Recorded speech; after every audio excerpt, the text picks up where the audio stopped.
And good afternoon, and thank you, Tracy, for inviting me to speak before your library patrons today out in the Chicagoland area. My name is Evan Weiner. I am a journalist. I have been doing this since 1971. I'm 64 years old, so I've been doing this virtually my entire life, and thanks to Joe Dionisio, who was my 11th grade English teacher at Spring Valley High School, which is about 26 miles north of Manhattan. And he said to me, "Student, you have a good voice. How would you like to be on radio?" And I said, "I'd love to be on radio in the worst way," and I was. I was on WRKL radio. We did a high school show called Tiger Talk. It was a horrible show, but I cut my teeth there. And Joe also opened the door for me in terms of journalism, working for the Nyack Journal News, along with a Hackensack record. In 1978, I was working at a radio station called WGRC in New York. I was 21 years old. I was a year ahead, so I was out of school. And in March of 1978, New York State's Democrats held a fundraiser in Nyack, New York, and my boss, Steve North, who actually left the job as an intern with Geraldo Rivera in 2020 back then, said, "You got to go. This thing is in March, Saturday afternoon, 1978, and said, you got to go cover it. I don't care what you get. Bring it in on Monday." And I get there, and Gerald Nadler was there, and Daniel Patrick Moynihan was there, Hugh Carey, who was running for governor of the state of New York, Mario Cuomo with his two sons, Andrew and Chris. Andrew was about 17 at the time, maybe 18, I don't know. And Chris was a little kid at the time he was there. And then John Lindsay walked in. And the New York mayor, former New York mayor, told me, "I'm running for Senate in 1980 in the state of New York for U.S. Senator." And I ended up on WNEW AM at the age of 21. That was the station that played Frank Sinatra and Tony Bennett, Nat King Cole, and that was the station that had William B. Williams as a disc jockey, who gave Frank Sinatra the nickname Chairman of the Board. So that was when I was a kid. And I've gone on subsequently since then. And for the last 25 years, I've been giving talks. And this talk came about 2 years ago, or actually 3 years ago now. Paul Doherty was a librarian at the Larchmont, New York Library, Larchmont, New York, the home of Joan Rivers. And he said, "Can you do a talk for us? We're doing a 1960s retrospective month in April of 2018. And what we'd like you to do is take a look at the calendar year 1968 with your background." I've been on MSNBC. I had been with Sam Donaldson on ABC News Now as well. And he says, "With your background, can you bring 1968 into the living room?" I said, "Sounds easy enough to do," and I did. And you're looking at Barbara Walters there. And Barbara Walters was part of the Today Show at that point with Hugh Downs, Joe Garagiola, Frank Blair, and a few other people. And she is selling a Westinghouse TV in that picture. And that's a 1968 Westinghouse TV, complete with the dials, the tuner, and the volume control and all. The only thing it's missing is rabbit ears. And it's on that stand, and I still have one of those stands that's over 50 years old. It's still hanging in there, working. But Barbara Walters was giving you things in the morning on the Today Show, such as body counts. How many North Vietnamese Viet Cong were killed? How many Americans were killed on that show, the Today Show? 1968 was a very tough year in a very, very tough decade, going back to 1962 and 63, and would continue into the 1970s. But TV brings it all into your living room. In fact, in 1950, R.J. Reynolds was the sponsor of the Camel News Show on NBC, and they would not allow NBC TV to do any reporting on the Korean police action, which became the Korean War. Now, I got a question for you. And I got a question for you. Who was the better Catwoman? Was it Julie Newmar, or was it Eartha Kitt? And there is a reason I do ask you who the better one was. You can answer that, or you may not want to answer it, but I do have a method to my madness. Because Eartha Kitt was Catwoman in 1968, and that was one of her last roles in the United States, on TV, in the movies, or singing, doing concerts, cabaret in her case, or records. Because Eartha Kitt on January 19th, 1968, and there was a lot going on January 19th, 1968, as far as demonstrations in Washington, D.C. Eartha Kitt was invited to the White House by Lady Bird Johnson, the First Lady of the United States, the wife of Lyndon Johnson, the President of the United States. And she was being honored as a woman of significance who had achieved a lot in her career so far, and she wasn't very old at that time. And Eartha Kitt went to Lady Bird Johnson, and said to Lady Bird Johnson, "Why are the boys still in Vietnam?" Now, there are people who were at this particular luncheon who said that Eartha Kitt was quite rude. There were others who said that she just asked the question in the sense that it wasn't rude, but it might not have been the best thing in terms of protocol to ask the question. But she did ask the question, and Lady Bird told Lyndon, and Eartha Kitt was blackballed and had to go to Europe to continue her career because she asked one simple question: why are the boys in Vietnam? Now, I'm going to just amend something right here. A few years ago, or a couple of years ago, I did this talk, and there was a woman who said to me, "Why do you refer to them as only the boys in Vietnam?" There were women in Vietnam. There were women who were nurses. There were women who were administrative assistants. And also Dixie Chappelle, and I'm adding this, was the first journalist to be killed in Vietnam in 1965. She was a woman, and she had survived 1956, being locked up in Hungary during the Hungarian uprising against the Soviet Union. So yes, there were also women in Vietnam. And so as Eartha Kitt is trying to explain to Lady Bird Johnson that she is against the war, on the other side of Pennsylvania Avenue was this: "Welcome to the Jeanette Rankin's Peace Parade.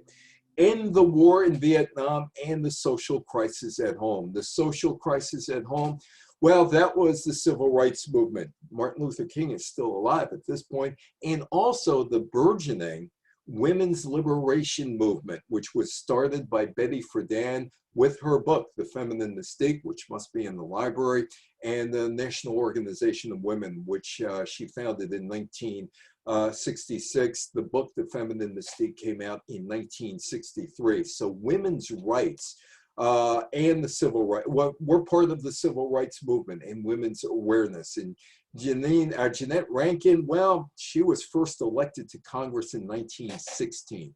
She was 87 years old. She was a congresswoman from Montana who voted against the United States participation in World War I, and in World War II. And she led about 5,000 women on a march in Washington, D.C., in the cold, in the snow, to protest the Vietnam War. There was one other message that she gave: sisterhood is powerful. So she's taking care of 3 issues all in one setting with this 5,000 women march on Washington. The Vietnam War, of course, is continuing, but Lyndon Johnson has another problem, because the North Korean police action was never solved. There was a truce in 1953, but that thing has percolated, as you know, since the end of the actual war in 1953, when a truce was declared or signed by both sides. On January 23rd, 1968, North Korea seized the USS Pueblo. They said it was a spy ship. It was commanded by Lloyd Booker. They claimed that the ship violated its territorial waters while spying. So Lyndon Johnson has another Asian problem on his hands. There is no relationship between China, Red China or Communist China, in 1968 and the United States. There is the war in Vietnam, and the United States has been in Vietnam for a long time, but the war really escalated in 1964 with the Gulf of Tonkin resolution. And now there's a problem with North Korea and the hostages that the North Koreans have taken. The Viet Cong launched the Tet Offensive against South Vietnam on January 30th, 1968. And here is where some mismessaging takes place. The Viet Cong soldiers attacked the U.S. Embassy in Saigon, but the Americans pretty much mop it up, and it's not all that bad, at least in Richard Nixon's mind. Nixon is running for president in 1968. He is the Republican. He is thought to be the Republican leader in 1968. And he thinks because of the Tet Offensive that the Americans did a pretty good job, and maybe, just maybe, that it is possible that Vietnam won't be a campaign issue that much longer. While this is going on, Old Iron Pants, Walter Cronkite, Old Iron Pants, the most trusted man in America, a guy who I only met twice in my life, and we talked about him playing ice hockey one of those times in the 1930s while he was in Houston. So we never talked about the news, which is probably just as well. Anyway, he's in South Vietnam at that time doing a special and gathering material and making an assessment on what is going on in Vietnam, which would be on CBS TV on February 27th, while this is all going on in Vietnam. By early 1968, only 35% of Americans approved of Lyndon Johnson's handling of the war. The Vietnam War was played out daily on TV, seen globally, not only in the United States, but in Canada. Canada was not involved with the Vietnam War. Australia was, as far as the Commonwealth countries were concerned, and it's being played out. There's there's body counts every day. Viet Cong, U.S. Allies, how many dead, how many wounded, how many missing in action on a daily basis. That's playing out. And Cronkite's report is scheduled to be aired on February 27th. The counterculture. Somebody has to explain what the counterculture is, because I have never figured it out, but it was the counterculture. That was the phraseology used. And these guys were part of the counterculture. Tommy Smothers to the left, Dickie Smothers to the right. The counterculture had two TV shows on in 1968 where they got a satirical look at Lyndon Johnson, at the Vietnam War, politics in general, and race relationships. I don't know, you might have heard of some of the people who were involved in Smothers Brothers show, because I'm not exactly sure whatever happened to them. There was a guy who performed with a banjo who had arrows through his head. I think his name was Steve Martin. I don't know whatever happened to him. And then one of the writers on the show, he wasn't seen on the show. He had a famous father who did Your Show or Shows and the Dick Van Dyke Show and 2,000-Year-Old Man with Mel Brooks.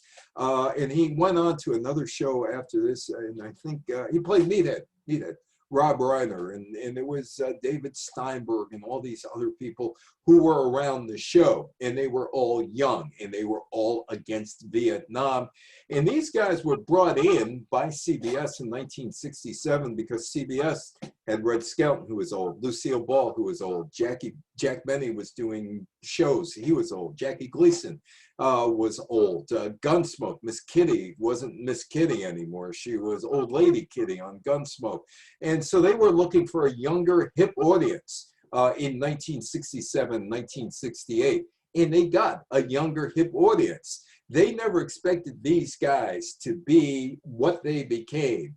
Troublemakers in Bill Paley's mind, anti-Vietnam, anti-establishment. Yet they had a big audience, and their audience not only was big, was young, they were college graduates, and they had disposable income, as a matter of fact, for cars and whatever else they were selling. But it was kind of interesting too, because you'd have Kate Smith on the show, you'd have George Harrison on the show, you'd have The Who on the show. So they tried to appeal across the board, but their political viewpoints would ultimately get them in trouble. Rowan and Martin's laughing. Well, they too were skewering Lyndon Johnson. They would change actually toward the end of 1968. how presidential candidates would view comedy shows. So you had Rowan and Martin's Laughing, you had the Smothers Brothers show, you had one other thing. I have a friend by the name of Richard Lee. He's up in St. Bonaventure's College in Western New York, and only in New York. And Richard does a talk, a 90-minute talk called Was Rock and Roll the Global Soundtrack of the protesters in the 1960s. Get into that in a little bit after we go through some other stuff. Getting back to Tom and Dick Smothers. They're already running afoul of Bill Paley, the chairman of the board of CBS, who founded CBS in 1927 at WCAU, or with WCAU Radio in Philadelphia. Paley was one of the guys behind Channel 2 in Chicago, WBBM, which started out life, I think, as WKBW in Chicago. And he's having his problems with the Smothers Brothers. And the Smothers Brothers say, we want Pete Seeger on the show. Now, Pete Seeger was blacklisted in the 1950s because he was a communist. He was a folk singer and sung anti-establishment songs, and he was into the anti-war songs by 1968. And Tommy Smothers and his people are negotiating with CBS to make sure that they can get Pete Seeger on. And Paley finally acquiesces and says, okay, you can have him on. But he can't sing one song. There is one song that he does we don't want any part of. The song was called Waist Deep in the Big Money. And it was an anti-war song. And it was an anti-Lyndon Johnson song. And Tommy Smothers says to Pete Seeger, do it. Pete Seeger does it. February 25th, 1968. That would usher into an era of censorship by the middle of 1968 for the Smothers Brothers. The song was considered symbolic of the Vietnam War, Lyndon Johnson's policy of escalation, then widely seen as pushing the United States deeper into an increasingly unpopular war. There were 5,400 troops in Vietnam at the beginning of 1965. There were over 500,000 military personnel in Vietnam in 1968. There was also a remarkable week of television in February of 1968. Take a look at that. It's Harry Belafonte hosting The Tonight Show, talking to the Reverend Dr. Martin Luther King. Paul Newman is there, and there's Ed. Here's Harry.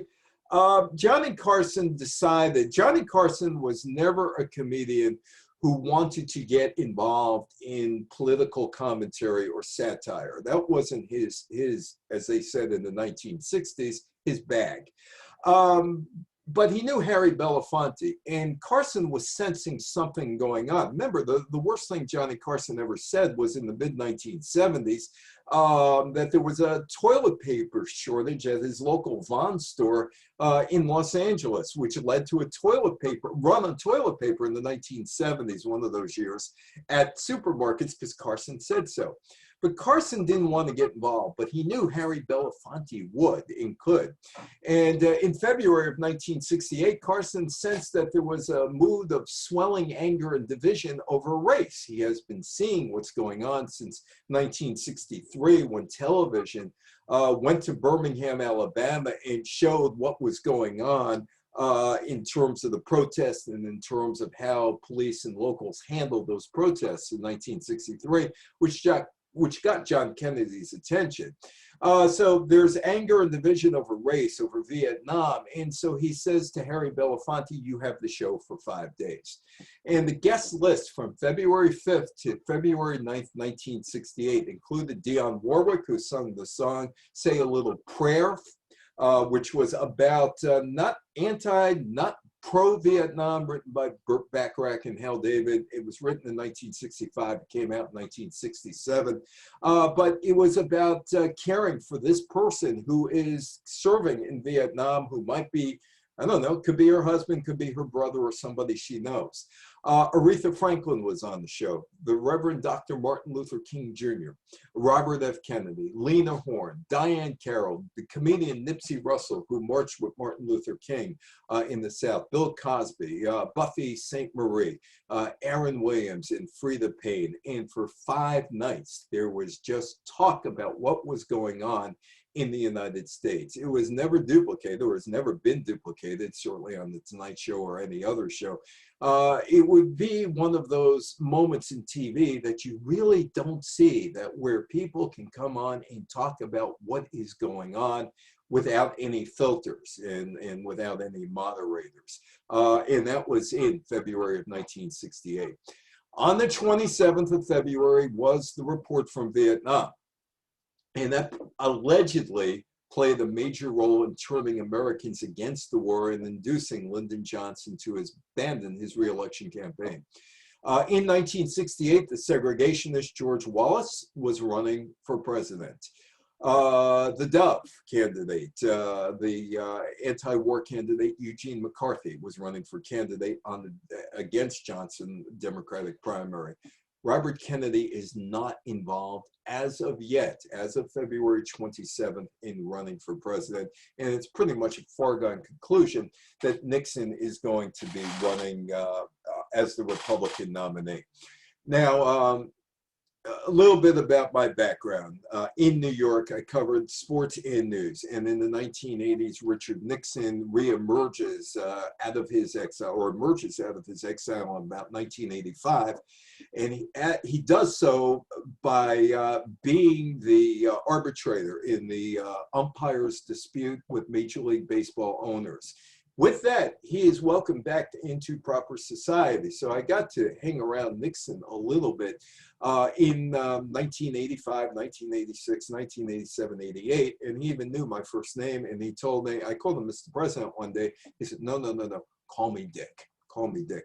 And so I bring all this up because for some reason, there's a strange confluence in my life of Richard Nixon and Larry O'Brien, who is the commissioner of the National Basketball Association, whose office was broken into at the Watergate Hotel in 1972. He was the National Basketball Association commissioner roughly from 1985 to the end of 1983. So one day I got to talk to him about David Halberstam's assertion, and I'm sure Halberstam, you have books with Halberstam in the library, that his assertion was that when Lyndon Johnson heard Walter Cronkite talking about the war this way, Johnson allegedly said, if I've lost Cronkite, I've lost the nation.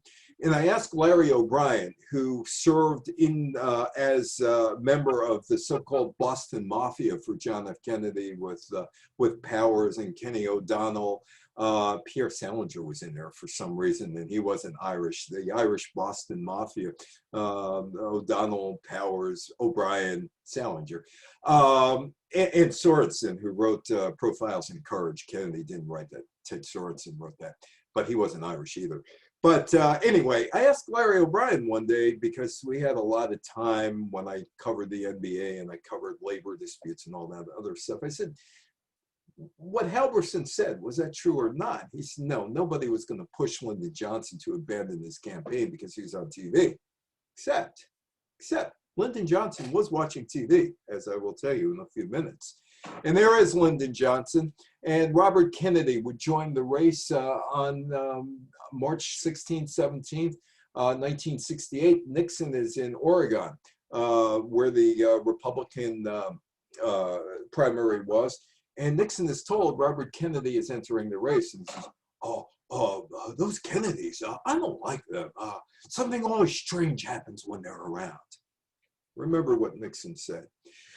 February 12th, 1968, probably not much of a date of remembrance, except in Illinois. Of course, it's Abraham Lincoln's birthday.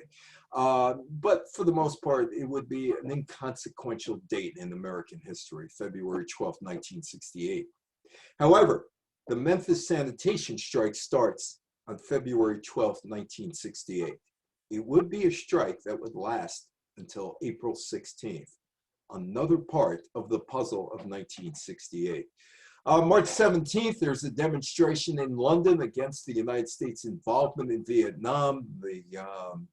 The demonstrations are expanding beyond the United States. 91 people are injured in the violence. 200 demonstrators are arrested over in England. On March 31st, 1968, 5 days of American history unfold. For on March 31st, 1968, Lyndon Johnson announces he will now not seek re-election. Hubert Humphrey would assume Johnson's role, the vice president, in the race. Eugene McCarthy is still there. Bobby Kennedy is now there. And George Wallace, of course, is there along with Richard Nixon. So that's March 31st. On April 3rd, in Memphis, Tennessee, Martin Luther King gives what would be his final speech. I've been to the mountain. If you watch that speech, and it's worth watching, you will see a man who knows his time is very limited on earth. Very limited on earth. That is the Martin Luther King Center in Atlanta. My wife and I were in Atlanta in 2015, and I was there in 2004. And it's an interesting place. It's the entrance. And in the entrance, you march with people who might have marched with Martin Luther King throughout the South during the Civil Rights Movement. A middle-aged Negro, a senior, a man who's a senior, a Vietnam veteran who lost his leg, an everyday housewife coming down to the South to lend support, and other people. And as you walk on that floor, you will walk on places that the demonstrations took place, whether Martin Luther King was there or not. He wasn't there, obviously, when Rosa Parks sat on the bus in Montgomery, Alabama, refusing to give up her seat. So you walk through the museum, and that's where I saw, among other things, Martin Luther King giving that I've Been to the Mountain talk on April 3rd, 1968. That is, of course, where Martin Luther King and Coretta King are buried. On April 4th at 6:01 Central Time in Memphis, Tennessee, shots rang out at the hotel that Martin Luther King was staying at. He was killed instantly. Next to him was the Reverend Jesse Jackson and other people. He was killed. I remember I was watching TV in New York because it was 7 o'clock because I was on the Eastern Time Zone. I remember a bulletin from ABC, Martin Luther King, and it was typed out that somebody just put in front of a camera, has been killed in Memphis, Tennessee. That caused a lot of problems, obviously. In Indianapolis, Robert Kennedy comes out and addresses the crowd. He's holding a campaign rally. And Robert Kennedy is credited with holding down the violence in Indianapolis that night. And here's the paragraph that he read. For those of you who are Black and are tempted to be filled with hatred and distrust at the injustice of such an act against all white people, I can only say that I feel in my own heart the same kind of feeling. I had a member of my family killed, but he was killed by a white man. But we have to make an effort in the United States. We have to make an effort to understand, to go beyond these rather difficult times. Robert Kennedy is credited with quelling the violence in Indianapolis. And this man, I feel good, James Brown, the hardest working man in showbiz. He's in Boston, and he's going to give a concert. And that's the mayor, Kevin White. And there was some back and forth whether or not James Brown should do this concert in Boston. And he convinces Kevin White, let's go ahead with the concert. I think it's going to be okay. I think I can handle it. You remember, James Brown, one of his best friends was Strom Thurmond. Strom Thurmond was one of his best friends. And anyway, so the negotiations go back and forth. Kevin White introduces James Brown in front of the crowd. There is a little disturbance, and James Brown says, wait a minute now, wait, step down, now be a gentleman. Now I asked the police to step back because I think I could get some respect from my own people. Brown successfully restored order while keeping police away from the crowd, and he is credited with keeping a lid on the violence in Boston following the assassination of Martin Luther King. Martin Luther King on the left, Jackie Robinson on the right. Martin Luther King thought a lot of Jackie Robinson, what he went through in 1947 and throughout his career. Baseball, the American pastime, baseball. Jackie Robinson played his first major league game with the Brooklyn Dodgers, a team that was taken over by Walter O'Malley in New York in the 1950s, and O'Malley moved the team out to Los Angeles in 1957 for the 1958 season. O'Malley hated Jackie Robinson. In fact, Jackie Robinson didn't end his career with the Brooklyn Dodgers. He was traded to the New York Giants for Don Littlefield, but never put on a Giants uniform. Instead, he became the vice president of Chock full of Nuts, the heavenly coffee. Better coffee of millionaires, money can't buy. Anyway, I bring up baseball, and I bring up Walter O'Malley because baseball had no idea what to do following the murder of Martin Luther King. And the commissioner of baseball, William Spike Ecker, the former Army general, didn't know what to do. He threw it into the owner's ballpark, literally into the owner's ballpark, and said, "You do what you want to do." And the owners tried to figure out what we were going to do. And the players started putting pressure on the owners. Players like Bill White, who played with the Philadelphia Phillies, who said, "I'm not playing any game on the day that Martin Luther King was being buried. He gave up his life to make life better. I know what Jim Crow was like in the South. I know what the Green Book was like in the South as a baseball player for spring training or in the minor leagues. So I'm not playing." Players like Bill White put the pressure on. On the morning of April 9th, the Los Angeles Dodgers owner, Walter O'Malley, met with Buzzy Bavasi, who is the Los Angeles Dodgers general manager, and shortly thereafter announced that the team opener would be postponed, the April 9th team opener. The team was scheduled to play the Philadelphia Phillies. Bill White was a member of the Philadelphia Phillies, and the Philadelphia Phillies voted not to show up. They'd rather forfeit the game than show up and play the game the day that Martin Luther King was being buried, and they would not relent. So Walter O'Malley somewhat reluctantly announced that the Los Angeles Dodgers, the team that in Brooklyn put Jackie Robinson on the field, would honor Martin Luther King. They were the last, O'Malley was the last holdout, and he had no choice because some of his players weren't going to play and the Philadelphia Phillies team wasn't going to play. That is Washington, D.C. Shortly after the killing of Martin Luther King, it looked like a war zone. A lot of apartments being, or rather tenement buildings being burnt down, a lot of rioting in the streets. The greatest wave of social unrest in the United States experienced since the Civil War. The biggest riots took place in Washington, D.C., in Baltimore, in your town, in Chicago, where Dick Daley was the mayor. And Dick Daley told his police, shoot to kill, because he did not want anybody to sully the name of Chicago or impede his administration. And Kansas City. And in New York and in other places. Throughout the years I've given, the 2 years I've given this talk, I've heard about how one guy was telling me on a cruise ship that he was going to the University of San Francisco or San Francisco State, one of the two, and he said the brothers came over and said, "I'm giving you a warning, get out of here in 10 minutes or we're going to start to shoot." And in other places. There was one guy who went to CCNY who was telling me that the cops came in to CCNY, which is on the, like 138th Street in Manhattan, near Harlem, adjacent to Harlem, and the cops came in and gave the students an escort out into the subways to get them out of harm's way because they thought Harlem was going to erupt.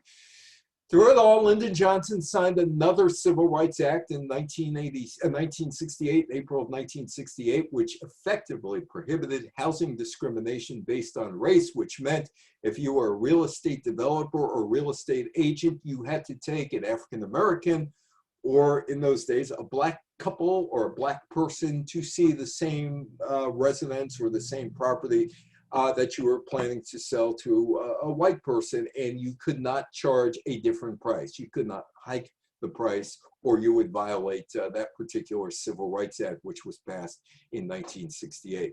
Does the name Mark Rudd ring a bell, using another 1968 term? Mark Rudd. Mark Rudd was the head of the Students for Democratic Society. I once gave a talk over in Whippany, New Jersey at the seniors' home. There was a woman who told me that Mark Rudd's parents lived there. They had both passed away. And she said one day, Mark Rudd's father, who's the head of the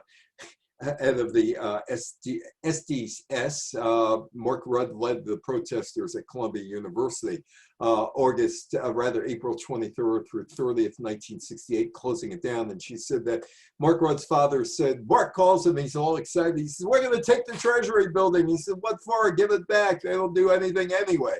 But he leads the students at Columbia University, the first student protest around the country, shuts down Columbia University for a week as the students take over the administration buildings and shut down the university. It would be the first, it would not be a last around the country. And I had a guy on the cruise ship saying that Mark Rudd, this is a couple of years ago, and he said, imagine that, I'm trying to study for a graduate degree and I can't get into the library because of these people. And everybody else in the crowd started shouting him down. They didn't want to hear from him. They wanted to hear about 1968. Meanwhile, over in France, stopped the unconditional bombing of North Vietnam by the United States. There was a general strike in France, and of course, France was intimately involved with Vietnam until 1954. It was part of French Indochina. North Vietnam became communist with Ho Chi Minh, and South Vietnam. Eventually, Diem would run South Vietnam. A lot of Catholics who were in North Vietnam fled to South Vietnam. Diem took the Catholics' part. He did not like the Buddhists all that well, and some of the Buddhist monks would put themselves on fire protesting the South Vietnamese leadership, Diem. And he was the United States guy. He was Eisenhower's guy. He was Kennedy's guy until he was killed in November of 1963. So the French knew all about Vietnam because they were there. There were demonstrations, massive general strikes, occupations of universities and factories. It was the socialists who were behind it. And if you talk to historians today, they say that the Soviet Union had its hand in the general strike in France, the socialist strike. Eventually, Charles de Gaulle would strike a deal with the strikers and would promise reforms that would come in the 1969 referendum. If you're with me, you vote for me in 1969, I stay. If you're against me, I leave, I lose. He lost. And then there's Robert Kennedy. Now, this is June of 1968. And I got two stories here that involve me on the periphery. One is about my friend Shelley Saltman, guy who was beaten up by Evel Knievel after the Snake Canyon River jump, which he promoted. And another about Rosie Greer, who I interviewed in 1983. And when I'm live, I usually have this little discussion when I'm in venue. And I ask the question, if Robert F. Kennedy was not killed, would he have gotten the Democratic nominee and run against Richard Nixon in November of 1968? Hold your thought, or you can put your thought in, you can type it in the share if you want to. But let me tell you my stories before I go on. Shelley Saltman. Shelley Saltman was a promoter. He grew up in Boston with Barbara Walters, and Leonard Nimoy was one of his best friends, and Leonard's father, Max, was the neighborhood barber who cut all the hair of the kids in that area. Barbara Walters, Barry Moss, David Susskind was a little bit older, and Leonard Bernstein was about 12 years older. In fact, Leonard Bernstein and David Susskind's mothers used to play Mahjong with Shelley Saltman's mother, and the other mothers would look at Mrs. Bernstein and say, well, poor you, poor you. What is Lenny going into this music thing for? He could be a doctor, he could be a lawyer, he's good looking, he's smart, he's got a great personality, he's never going to make it in music.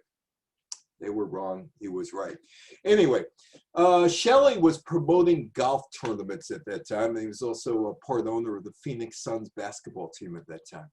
And he was promoting the Andy Williams San Diego Open.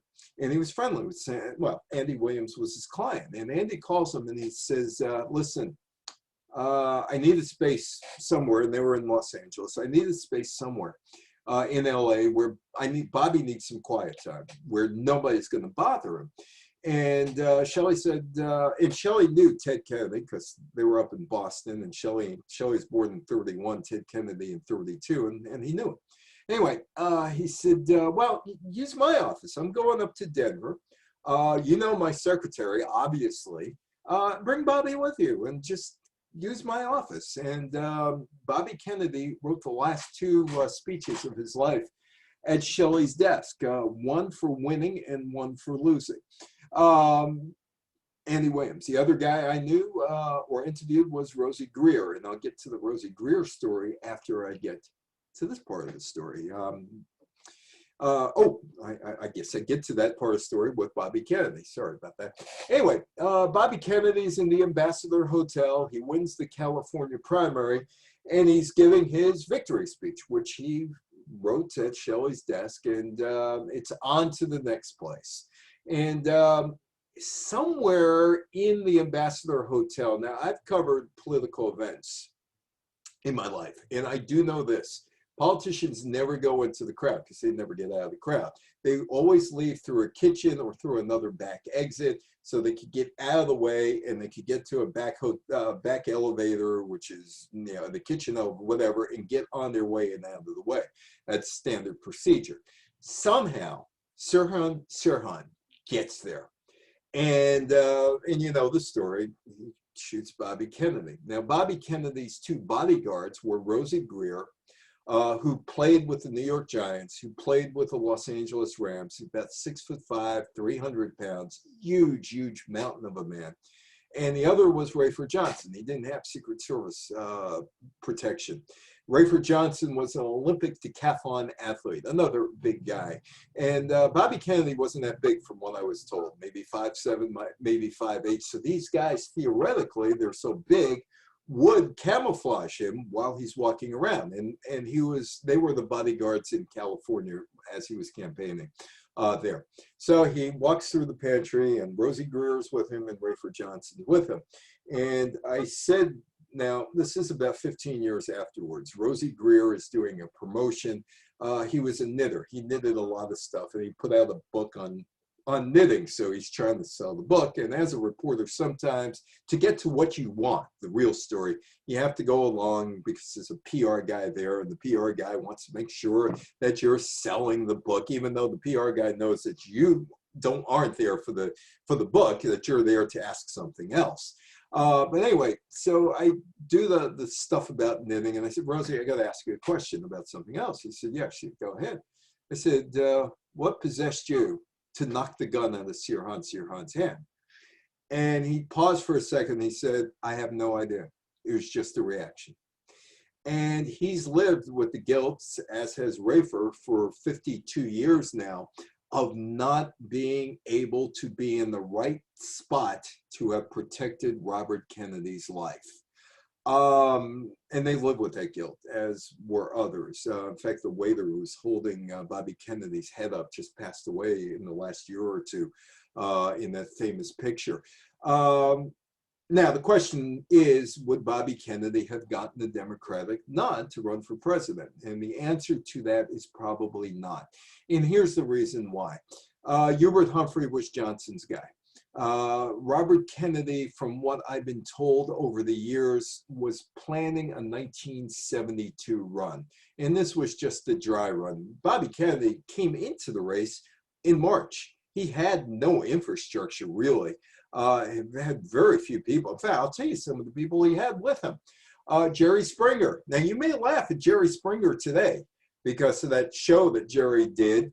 But Jerry was a lawyer. He ended up being the mayor of Cincinnati and resigned in disgrace because he gave a check from the city of Cincinnati to the prostitute who cashed it. He didn't have any cash on him. which ended his career as the mayor of Cincinnati. And then he got into TV on Channel 9 in Cincinnati, WCPO, I think it is. Anyway, so he had him. He had Jeff Greenfield. Jeff Greenfield became a political analyst for ABC and then CNN. He had Bob Arum, who's now a boxing promoter. These were all young guys, all of them in their 20s, who were political neophytes. That's who came to the Kennedy campaign. So they, even though John Kennedy ran the campaign in 1960, those guys, that was 8 years prior to. There was a new generation, and a lot of the Democrats were scooped up by Lyndon Johnson. Kennedy wasn't going to get that because Johnson and JFK didn't like each other, and Johnson worked with RFK in terms of that administration when RFK was the Attorney General. So unless some deal was brokered in the back room, Bobby Kennedy was not going to get the delegates because he got in too late. And he was running against Johnson's guy, Humphrey, and he was running for the same people that Gene McCarthy would have gotten. So this was, from what I was told, supposed to be a dry run for 1972. As far as Shelley was concerned, he got involved with this as well. From St. Patrick's Cathedral to Arlington, there was a train ride, and Shelley was part of the team that put together that train ride from Grand Central Terminal to Arlington National Cemetery. Chicago, that's Chicago, it's Prague. But I do have some Chicago stories here. And this is the start of my first Chicago story. I put up this slide. I was on a celebrity cruise ship. I speak on cruise ships. We're in the Caribbean in March of 2018, where I gave the talks 1968, 1969, and 1970. That was the 3 talks I had to give. And so I am in one of the side theaters that only seats about 150 to 200 people. And there was a woman who there is no stage there. I mean, it's flat and the seats hover up. And so she was in the first row. She was a woman who was, well, she must have been, I guess she was in her late 70s, early 80s. Yeah, probably that. Maybe a little younger, but not much. And so she comes in, she walks in with her walker and sits down and listens to me. And, you know, I had gone through this part so far. And she looks up and she sees this picture. And she says, "Oh, it was beautiful," which took me aback. Now, when I give talks, when I'm in venue, I talk back and forth to the crowd because I'm not scripted, as you can see. And so anyway, and I looked at her and said, "You were there?" She said, "Oh, I was there." She said, "I was there, and you could eat and dine in the streets, and the poets would be writing poetry, and the guitar players would be singing, and nobody would be looking over your shoulder. You were free. You were free for the first time. You didn't really look over your shoulder. Who was listening to you? Whatever." The Prague Spring starts actually in January of 1968 and lasts until August 20th of 1968. So I said, you know, and I'm telling the crowd, I said, and I did my introduction, I'm a journalist at heart. That's what I do. I ask questions. And I said, you know, I want to go talk to this woman. I guess I got my microphone. She's got an empty seat next to her anyway. And actually, I just pulled up a seat because she was in a walker sitting there, not in the seat. And so I told the crowd, I said, you know, I'm going to stop here and I'm going to talk to her. And you're welcome to eavesdrop. And if the cruise director walks in, just say he's tired of speaking, need a rest, so he's taking a break. And so I interviewed her. And I said to her, I said, what happened? And she said, it ended. And I said, yeah, obviously it ended, but why did it end? She said, and she went into a couple of things saying that the Soviets went along as far as they could, or strung it out as far as they could before they invaded. And she says, it's August 20th, and she's there with her mother. It's just her and her mother. They're Holocaust survivors, and it's just her and her mother. The whole family's wiped out. And of course, you know, things changed eventually. And she says, and her mother, they're in an apartment in Bratislava, Czechoslovakia, which is now the capital of the country of Slovakia. And she says, Mama goes to the window and she says, why are there airplanes flying overhead in Bratislava, Czechoslovakia at 11 o'clock on August 20th. And she decides to look out the window and says, why are there tanks in the streets in Bratislava, Czechoslovakia at 11 o'clock at night on August 20th? And the tanks rolled in, the troops rolled in, and that was the end of the Prague Spring and the end of the experiment of how much freedom you could give to Czechoslovakians at that point. And the woman was telling me that she felt bad for the Soviet soldiers. They were there without supplies. They came in, they rolled in, they didn't have supplies. And if you gave some water, cup of water to one of the troops, they might have been shot on the spot. She said she felt worse for them than they did for her. And there may have been a reason. They were able to get a visa, and they were able to travel. And the visa was not pulled from them. So they go to Brussels in October of 1968, after, as she said, the Jewish holidays. And they go to Brussels. And instead of going to the hotel where they were supposed to for a holiday, they go right into the American embassy and apply for asylum, ask for asylum. And they have people in Skokie who are going to sponsor them and vouch for them. 72 hours later, they start their new lives in Skokie. One other thing that was interesting about that woman was Holocaust survivor with her mother. They were saved by Raoul Wallenberg. And I had never met anybody who was saved by Raoul Wallenberg, the Swedish diplomat who wrote out visas to get people out of trouble. And they did, and they would eventually go back to Czechoslovakia to see if they had family left. And I also asked her whether or not her story had been documented. And she said Steven Spielberg sent a crew to Skokie, Illinois. And she spoke to them for about an hour about her experiences in the Holocaust. But they fled. She has been subsequently back to the Czech Republic and Slovakia. There was some family back there, but she never turned back. Skokie was next for her. And it was her opinion that the Soviets decided to put the heel to the neck again, because it got out of hand in Czechoslovakia, and they didn't want other Warsaw Pact or Soviet satellite bloc countries to do the same thing. So the Prague Spring begins on January 5th, ends on August 21st.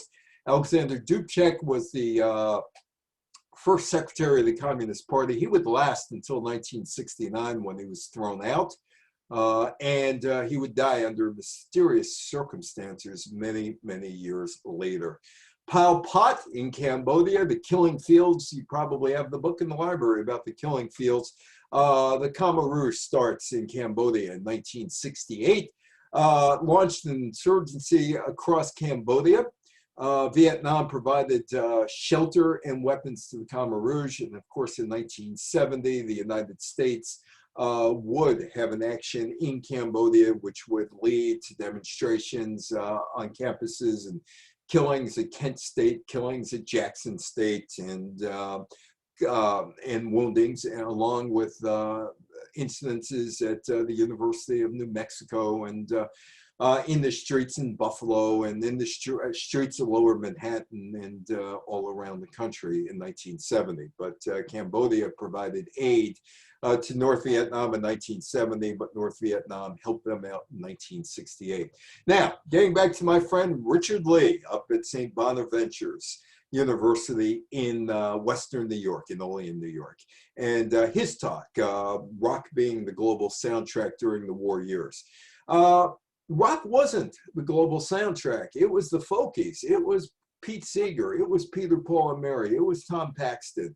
It was Country Joe and the Fish and others. It was Arlo Guthrie that had, and Bob Dylan, of course, that did the anti-war songs. Now, the Beatles did Revolution. It's a song that doesn't really go anywhere, and it doesn't make any sense if you listen to it. But it was John Lennon's first attempt at writing a protest song, which he did. And the folkies saw this, and the others saw it and said, hey, if the Beatles could write an anti-war song, and the Beatles come out and say they're against the Vietnam War, we could do it too, because they're the biggest act in showbiz, and they were the biggest act in showbiz for a while. If they could do it, we could do it. And so you had the rock becoming the soundtrack of global protests, Lennon with Give Peace a Chance, Stephen Stills with What's Going On Here, and Jim Morrison and the Doors, and Neil Young, and all of those people who are involved in writing protest songs in the rock genre. And they would replace the musicians, the folkies, Bob Dylan and Joan Baez and Tom Paxton and the others. And this whole scene would merge, using the 1960s talk, this whole scene would emerge. The cultural protest would merge with political demonstrations. And you have a whole set of new characters speaking out against the Vietnam War. Ah, that man's smiling. It's San Diego. I've won the Republican convention. Take a look at Gerald Ford there. Take a look at him. Look at that smile. It's like, I know something. I know something he doesn't know. I know something. Richard Nixon, of course, is the Republican standard bearer, and he gets that without a problem. But meanwhile, the Democrats do have a problem. Back in Chicago. That's Pegasus the pig. He's running for president. The Yippie Party. Pegasus, Lady Pegasus, the piglets are all arrested. Whether or not they live the rest of their lives in Iowa on a farm, living the good pig life, or were somebody's dinner, nobody seems to know. Political theater, the Yippies, the Youth International Party nominate a pig, Pegasus, for president on August 23rd, 1968 in Chicago. Pegasus was arrested with Jerry Rubin and others for disorderly conduct. Hubert Humphrey is about ready to wrap up the Democratic nomination. George Wallace has gone on his way, and he's going to run as an independent candidate. And he is going to obviously carry Alabama and Louisiana. Alabama is home state, Louisiana, Mississippi, Texas, Tennessee and Arkansas. That's where he's campaigning, and that could ultimately hurt Hubert Humphrey. Protests in the streets of Chicago outside the convention. The Vietnam War is the significant issue. And I had a woman on the cruise ship, looked at that picture, said, I was at the top of the Hilton Hotel on the top floor when this all started in August of 1968. She was working on something and happened to be in the hotel. Bring the troops home now. Ceasefire now. Oh, Richard Daley, Dick Daley didn't like this at all. Nobody was going to sully the name of his city. Nobody did during April after Martin Luther King was killed, and nobody at all is going to do this during the Democratic National Convention. It's my city, and I am going to make sure nothing is going to happen. So here you got, bring the troops home now. Abby Hoffman and Jerry Rubin, two of what would be the Chicago Eight. Abby Hoffman and Jerry Rubin vowed to lead the Vietnam War protesters to Chicago to disrupt the convention and go down to the amphitheater and disrupt everything in the amphitheater area. Richard Daley said, not going to happen, not going to happen, not going to happen. Nobody's going to sully the city's name. Well, Daley also was tipped off that these guys were going to get truckloads of LSD. And LSD had just been made illegal a couple of years ago in various states, including California. It had been around since the late 1930s, early 1940s. People like Groucho Marx used LSD. I guess he didn't want a whole bunch of Groucho Marx going through Chicago because he had heard there'd be truckloads of LSD dumped into the Chicago water supply, getting everybody high. He was becoming really paranoid. Meanwhile, over at the convention, Mike Wallace and Gunga Din, Dan Rather, were roughed up in the convention. And I'm a journalist. I've been on Donaldson's show. I've been on MSNBC shows. I've been on other shows as well as a quote-unquote pundit. And when I was on the shows, we used to have real back and forth discussions, particularly with Sam Donaldson. who really liked me, actually, he told me one day, and I got even a letter to prove that. Now, there's a difference between 1968 journalism and 2020 journalism. Cable TV, yeah, back and forth, screaming, yelling, all that other stuff. Look at the way Walter Cronkite approaches Mike Wallace and Dan Rather being roughed up. I think we've got a bunch of thugs here, if I may be permitted to say so. Walter Cronkite, he's asking you, the audience, can I say this? Can I say this? Oh, there was some class back with Walter Cronkite and David Brinkley and Chet Huntley and Howard K. Smith and all the other anchors of the 1960s. Of course, Cronkite did go on the Mary Tyler Moore show to say hello to Ted Baxter once, which might have, yeah, he shouldn't have done that, but hey, all in good fun. Anyway, it's August 28th. The TV cameramen in the Conrad Hilton Hotel, they're out there in the window, turn their cameras down on the crowd. They're chanting, "The whole world's watching. The whole world's watching." And they are. Chicago Tribune, as you know, in Chicago, hardly a bastion of liberal viewpoints, once owned by Colonel McCormick.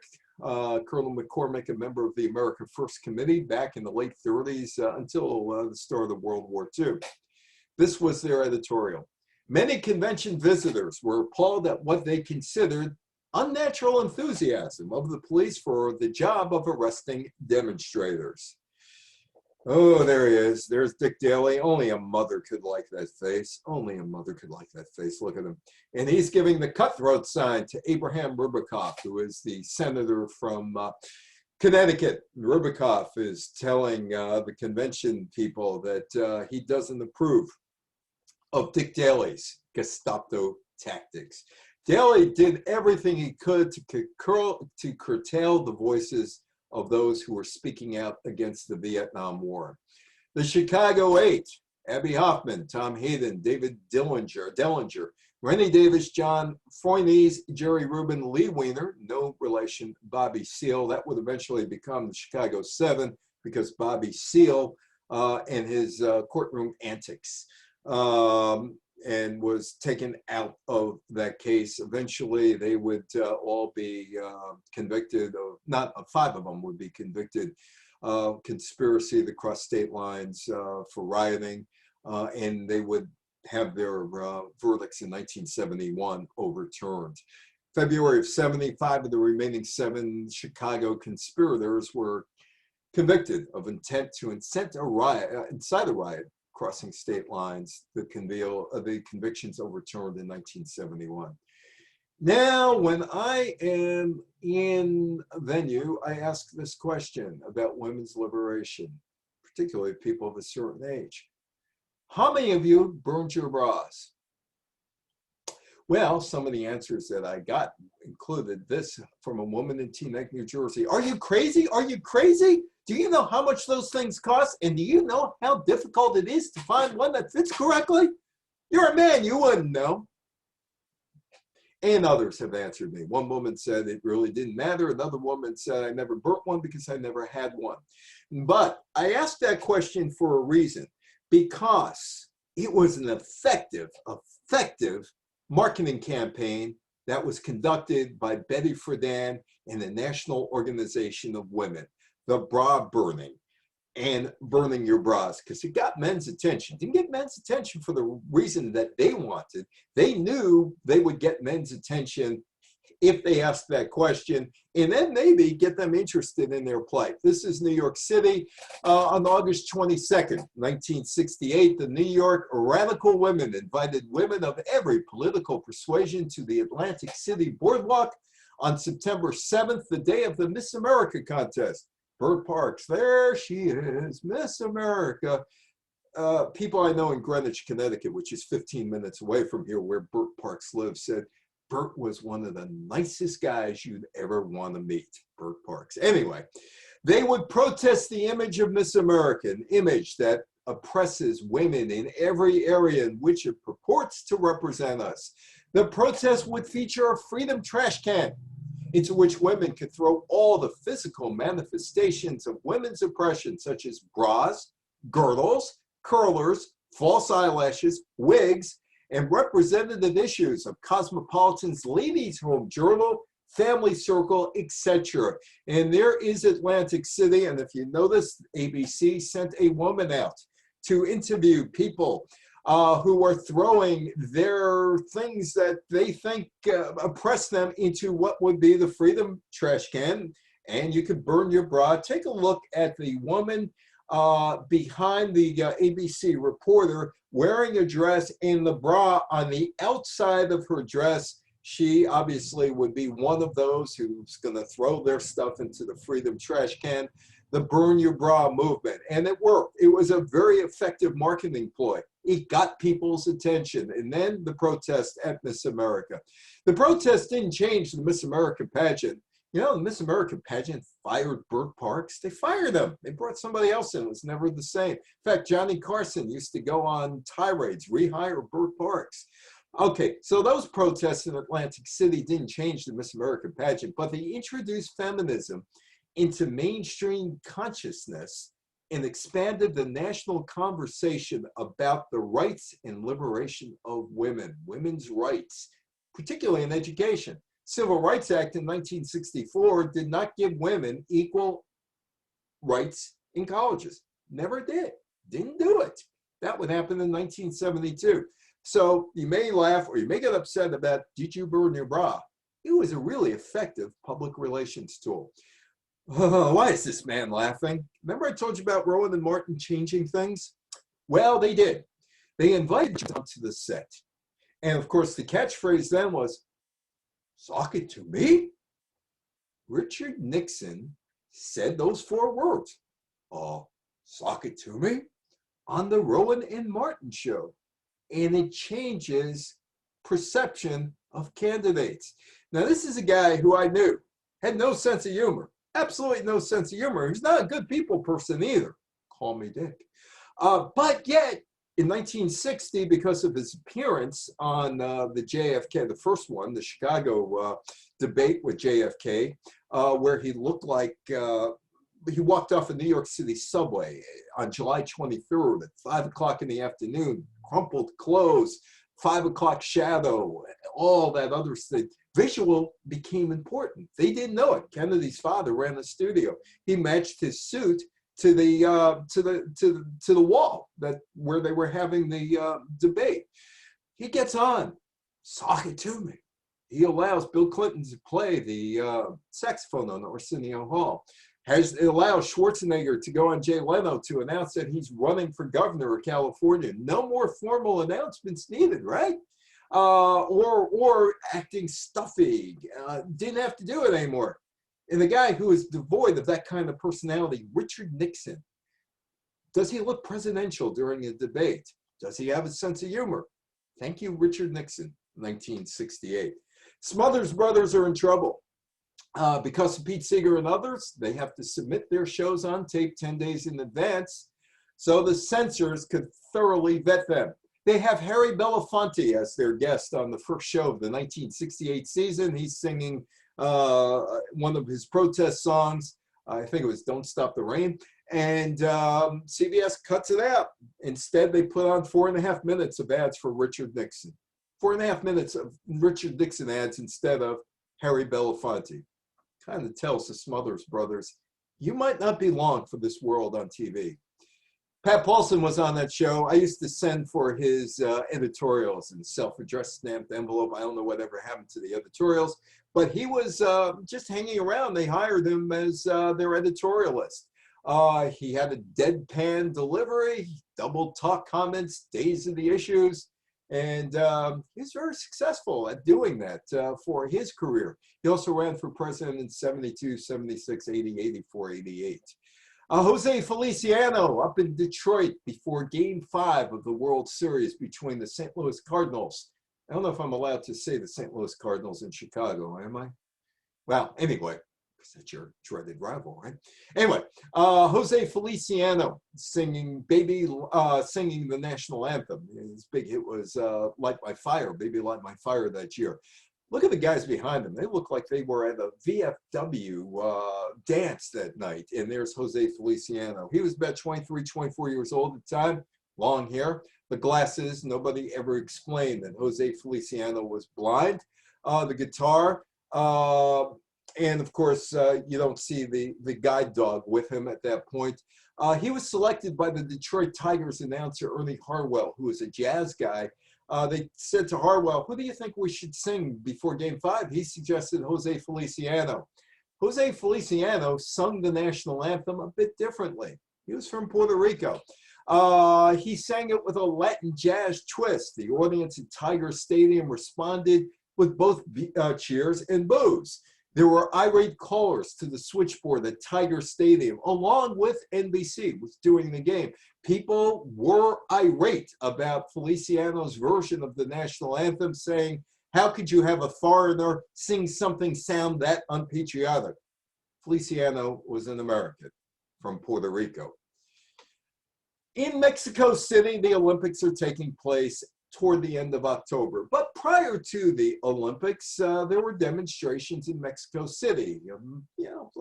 Equality, education, all these things. And the Mexicans decided to crack down on the demonstrators. There was a group called the CNH, made up of students from 70 universities, preparatory schools. They go down to the main square in Mexico City and they coordinate the protests. They want social, educational, and political reforms. Here it is, it's October 2nd. There are about 10,000 university and high school students in the plaza. They're there to protest the government and listen to speeches. At 5:55 in the evening, there are red flares shot. At 6:15, 2 more red flares shot, this time from a helicopter. 5,000 soldiers, 200 tanks surround the plaza. There is some sort of action going on. A number of people died, many people arrested. The official explanation from the Mexican government was we heard that the students were going to turn on each other, that we were there to protect each other, protect them from one another, not because they were listening to speeches or demonstrating. That story has still stuck 52 years later. They have not changed. That's the official version of that story. But the people who were there know what the real story was. They came in because they were embarrassed by it and they wanted no protests at the 1968 Mexico City Olympics. And there is Peter Norman on the left from Australia. There is Tommy Smith in the middle and John Carlos with his left hand up on the right side. They were part of a group called the Olympic Project for Human Rights. And Norman got one of those. If you look at the outfits, you can see above USA there is a circle on Tommy Smith, above the U, to the left of the S on John Carlos, and above the Australian patch is that patch for what they were demonstrating. And it was Peter Norman who suggested, he came in second in this 10-meter race. He suggested to 100 meters race. He suggested to Carlos and Smith to split your gloves. They put their hands up in protest. It wasn't quite the Black Power salute, but it was a salute. Around John Carlos, with the number 9 down there on the right-hand side, there's beads around his neck. And that is to signify lynching. Neither Smith nor Carlos had shoes on, signify hunger and poverty in the United States and globally. The guy who got punished the most was Norman. Norman became a non-citizen in Australia for being part of this protest. He tried out for the 1972 Australian Olympic team, should have made it by all metrics. Was told at the last minute, you're not part of this team. You're gone. Get out of here. And he was gone. He was out of here. He became a non-citizen, died in 2006. In 2012, Australia issued a formal apology to Peter Norman and his family for treating them so badly. Smith, who won the race, ended up in the National Football League. Well, not quite the National Football League. It was the merged American Football League, National Football League's final season as individual entities. in 1969. He played with the Cincinnati Bengals even after this protest. And John Carlos was drafted by the Philadelphia Eagles.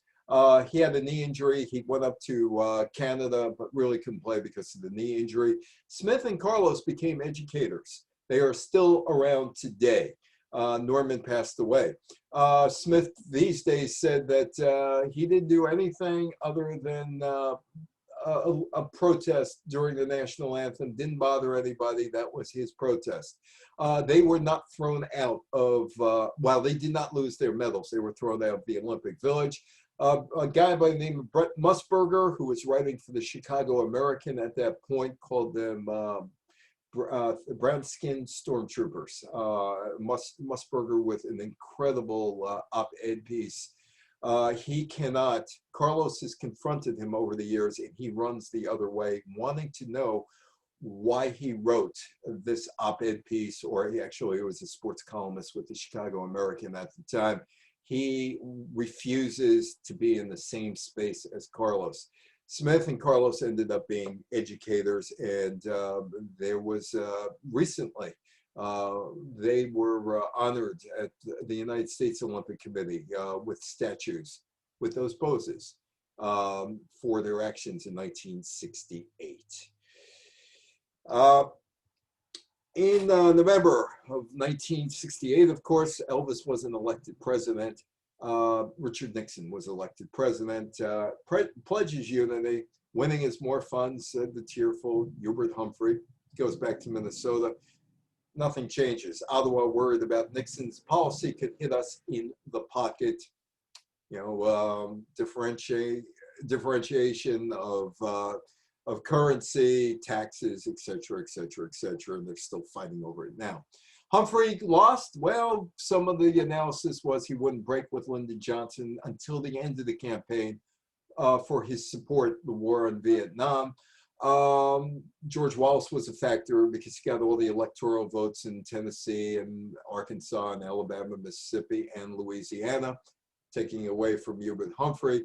There's also the story that Richard Nixon met with the widow of Claire Chennault of the Flying Tigers and of World War II and the Burma Hump, and that allegedly they talked to the North Vietnamese about not cutting a deal with the Americans prior to the '68 election for peace in Vietnam.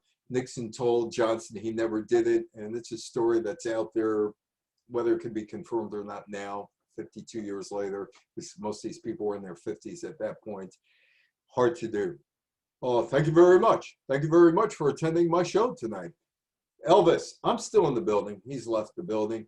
Elvis, the comeback special. Singer Sewing Machine presents Elvis, the comeback special. Shot in June, is seen on December 3rd, 1968, and Elvis straps on the guitar, puts on the leather, and returns to Elvis of 1956 and 1957. And the comeback special, he's out of those cheesy movies. Man, those movies were bad. I saw one movie on a cruise ship because I had nothing better to do. It was about Elvis and Bill Bixby owing the IRS money. And they're race drivers, and Elvis has to win the race to give money to the IRS. In the middle of it, he sings this song, "He's Not Your Uncle," or something like that, talking about Uncle Sam. He's the tax man. It was brutal. It didn't sound anything like Ain't Nothing But a Hound Dog or Heartbreak Hotel or any of that stuff. He got out of the movies after that, went back to performing live. We end 1968 with the Apollo 8 astronauts, Frank Borman, Bill Anders, and Tom Hanks, who circle, Jim Lovell. Tom Hanks would come in Apollo 13. They circled the moon on Christmas Eve. They weren't supposed to circle the moon. Over here, Grumman and Bethpage, when they were in Bethpage, designed all the lunar modules. And in fact, in the Bethpage library, after Grumman left Bethpage, they left a mock-up of the lunar module, and it sits in the middle of the library. And I have a picture, I should put that up there when I do library talks, of this mock-up of the lunar module in me that Grumman left after they left Bethpage. Anyway, they didn't have the lunar module ready for Apollo 18, so they changed the mission to fly to the moon and circle the moon a couple times and head back to Earth. I have a friend by the name of Dick Hull, who worked at NASA between 1960 and 74, then went to the Goddard Space Center, and he told me this. These guys circled the moon, and Borman and Lovell and Anders read passages from the Bible, from Genesis. And Dick told me this, that they got more mail from people about this flight circling the moon, and Anders and Lovell and Borman saying, don't harm the Earth. The Earth is good. The Earth is really good. Don't harm the Earth. And reading this on Christmas Eve. Then when Neil Armstrong landed on the moon with Buzz Aldrin in July of 1969, Dick said they got more letters for this than any other thing that NASA ever did during his time at NASA, which was over about 15 years. The problems of 1968, they don't end on December 31st. 1968 would shape generations to come. 52 years later, there are some parallels of what happened in the streets this year and what happened in the streets in 1968. Tracy, thank you so much for inviting me. If anybody has any questions or comments, let me know. Thank you very much, Evan. It was a very informative lecture. I really appreciate you doing this for us. Not a problem. Not a problem. Anybody else? Sandy, Joe. See, I work Chicago in there.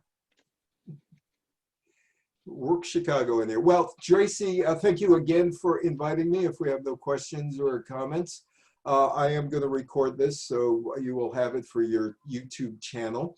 Okay. And hopefully more people will see it. I know it's Saturday, and here in New York, we have a great weather day. My wife is with my granddaughter and my son and daughter-in-law going through a zoo right now because it's 62 degrees, leaving me here alone. Thank you again, Tracy. Thank you, Joe. Thank you, Sandy and Joe, for attending. Thank you, Sandy. Thank you, Joe. Everybody have a safe Thanksgiving. Have a very happy holiday season, and maybe we'll see you again sometime in 2021. Sounds great. Thank you, Evan. Okay, thank you, Tracy. Goodbye.